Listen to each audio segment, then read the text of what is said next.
২৩ বছর পর অস্ট্রেলিয়ার মাটিতে টেস্ট খেলতে নেমে বাংলাদেশ শুধু খেলেইনি, অস্ট্রেলিয়াকে ৯ উইকেটে হারিয়ে ইতিহাস রচনা করেছে। জয়ের জন্য প্রয়োজন ছিল মাত্র ৫৭ রান, আর সেই রান অনায়াসে পেরিয়ে গেল বাংলাদেশ। মমিনুল হক অপরাজিত ৩০, সাদমান ইসলাম অপরাজিত ২৫। শেষ পর্যন্ত ৯ উইকেটের বিশাল জয়।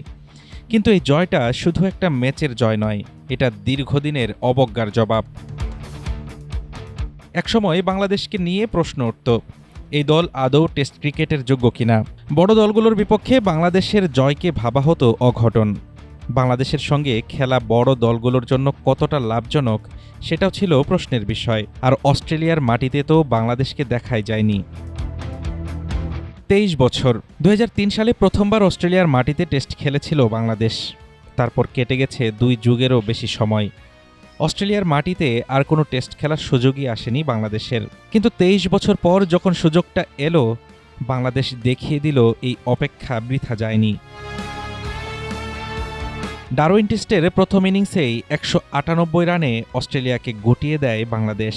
হাসান মাহমুদের আগুনঝরা বোলিংয়ে অস্ট্রেলিয়ার ব্যাটিং লাইন আপ ভেঙে পড়ে। তারপর ব্যাট হাতে বাংলাদেশের দাপট। তানজিদ হাসান তামিমের সেঞ্চুরি, নাজমুল হোসেন শান্তর দুর্দান্ত ইনিংস, মেহেদী হাসান মিরাজের গুরুত্বপূর্ণ ৫০। সব মিলিয়ে বাংলাদেশের সংগ্রহ ৪২৬ রান। অস্ট্রেলিয়ার বিপক্ষে ২২৮ রানের লিড। নিজেদের মাটিতে অস্ট্রেলিয়াই তখন বাংলাদেশের পেছনে। দ্বিতীয় ইনিংসে ঘুরে দাঁড়ানোর চেষ্টা করেছিল স্বাগতিকরা। ক্যামেরন গ্রিন সেঞ্চুরি করলেন, কিন্তু বাংলাদেশ এবার আর সুযোগ দেয়নি। মিরাজের ঘূর্ণি, হাসানের আঘাত, তাসকিনের নিয়ন্ত্রিত বোলিং, শেষ পর্যন্ত অস্ট্রেলিয়া অল আউট মাত্র ২৮৪ রানে। বাংলাদেশের সামনে লক্ষ্য আসে মাত্র ৫৭ রানের। আর সেখানেই যেন শেষ হলো ২৩ বছরের অপেক্ষা। মমিনুল আর সাদমান মিলে কোনো নাটক ছাড়াই পৌঁছে গেলেন লক্ষ্যে। অস্ট্রেলিয়ার মাটিতে বাংলাদেশ জিতে গেল ৯ উইকেটে। কিন্তু গল্পটা এখানেই শেষ নয়, কারণ টেস্ট শুরুর আগে পর্যন্ত বাংলাদেশকে ছোট করে দেখার সেই মানসিকতার ছাপ ছিল। কয়েক মাস আগেই বাংলাদেশের মাটিতে অস্ট্রেলিয়ার বিপক্ষে আগুন ঝরিয়েছিলেন নাহিদ রানা। অথচ সেই নাহিদ রানা সম্পর্কেই প্যাট কামিন্সকে প্রশ্ন করা হলে তার উত্তর ছিল নট রিয়েলি নো। আর আজ নাহিদ রানা এই টেস্টে ছিলেনই না, তবুও বাংলাদেশ অস্ট্রেলিয়াকে তাদের নিজেদের মাটিতে হারিয়ে দিল।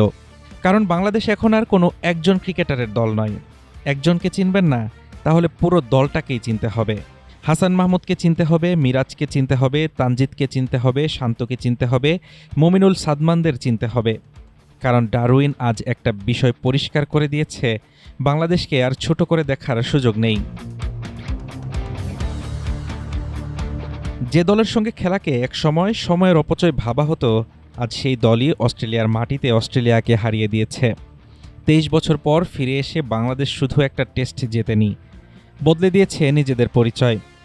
আজ থেকে বাংলাদেশকে হয়তো আর চিনিয়ে দিতে হবে না, অস্ট্রেলিয়ার ক্রিকেটকে চিনতে হবে বাংলাদেশকে, ওজি মিডিয়াকে চিনতে হবে বাংলাদেশকে। আর যারা এতদিন বাংলাদেশকে ছোট করে দেখেছে, ডারউইনের এই জয় তাদের জন্য একটাই বার্তা, চিনে রাখুন বাংলাদেশকে। কারণ বাংলাদেশ এখন আর শুধু প্রতিপক্ষ নয়, বাংলাদেশ এখন অস্ট্রেলিয়ার মাটিতে অস্ট্রেলিয়াকে হারানো দল।